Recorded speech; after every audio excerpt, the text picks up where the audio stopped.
జైస్వాల్ ఫామ్‌లోనే ఉంటాడు. ఎప్పుడు కనిపిస్తుంటాడు. వన్‌డేలో, టెస్ట్‌లో ఆడుతుంటాడు. టీ20లో కూడా అద్భుతంగా ఆడాడు స్టార్టింగ్‌లో వచ్చినప్పుడు. జైస్వాల్ కంటే తిలక్ వర్మ అంత బాగా ఆడతాడా? తిలక్ వర్మని ఎందుకు తీసుకుంటున్నట్టు? ఎలా ఆడుతున్నాడు వరల్డ్ కప్‌లో అని కూడా అంటున్నారు. జైస్వాల్కి తిలక్ వర్మ పోలికే లేదు. Jaiswal is an opener. హ్మ్. తిలక్ వర్మ మిడిల్ ఆర్డర్లో నంబర్ 3 ఆడతాడు, నంబర్ 4 ఈవెన్ ఐపీఎల్‌లో కూడా ఈ ప్లేస్ నంబర్ 5. సో తిలక్ వర్మకి జైస్వాల్కి పోటీ ఏం లేదు. మీరు once you have decided to టీమ్‌లో చోటు కల్పించడం. చోటు కల్పించడానికి అతనికి యంగ్స్టర్, అతనికి ఇంకా అవకాశం భవిష్యత్తులో ఇస్తారు అతనికి అవకాశం. Jaiswal definitely coming to this format. So ఇండియాలో ఎంత టాలెంట్ ఉంది. రుతురాజ్ గాయక్వాడ్ ఉన్నాడు, ఇంకా చాలామంది ప్లేయర్స్ ఉన్నారు. అలా అంటే మీరు ఇంకా వైభవ్ సూర్యవంశీ ఎందుకు లేడు అని కూడా అనొచ్చు మీరు.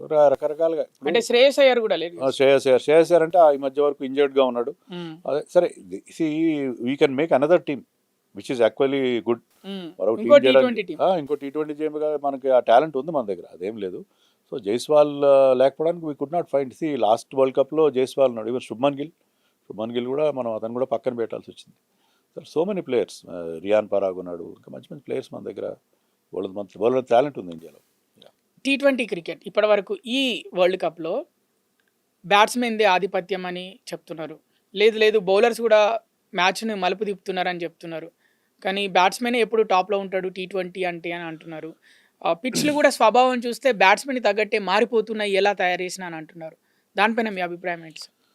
బ్యాట్స్మెన్కి అనుకూలం అంటే cricket is basically batsmen game, దాంట్లో ఏం లేదు. ఇప్పుడు మ్యాచ్ చూడడానికి వచ్చిన వాళ్ళు ఏదైనా చూస్తారు, 4లు 6లు. 4లు 6లు కొడితే చాలా హ్యాపీ ఫీల్ అవుతారు, గ్రౌండ్లో డాన్సులు చేస్తారు.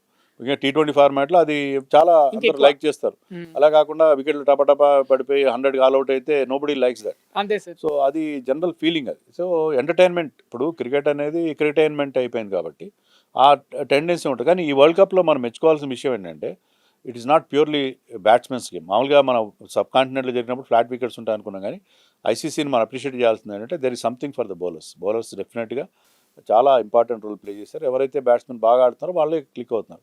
Bowlers are doing very well. So ఇలాగే ఉండాలి. ఇలా ఉంటే కనుక there should be always be a contest between bat and ball. బ్యాట్కి బాల్కి మధ్య సరైన పోటీ ఉన్నప్పుడే మన క్రికెట్లో ఎప్పుడైనా మజా ఉంటుంది. లేకపోతే ప్రతి బుమ్రా లాంటి బౌలర్ని కూడా 4లు 6లు కొట్టేస్తుంటే you can not enjoy the game. So ఈ వరల్డ్ కప్ చాలా కరెక్ట్ ప్రొసీజర్లో మంచి పిచ్ల మీద జరుగుతుంది. There is something for the bowlers. Dew factor కూడా ఎక్కువ లేదు, ఎక్కువ మన డ్యూ కూడా ఎఫెక్ట్ కాలేదు. So we should feel happy about how this world cup is going on.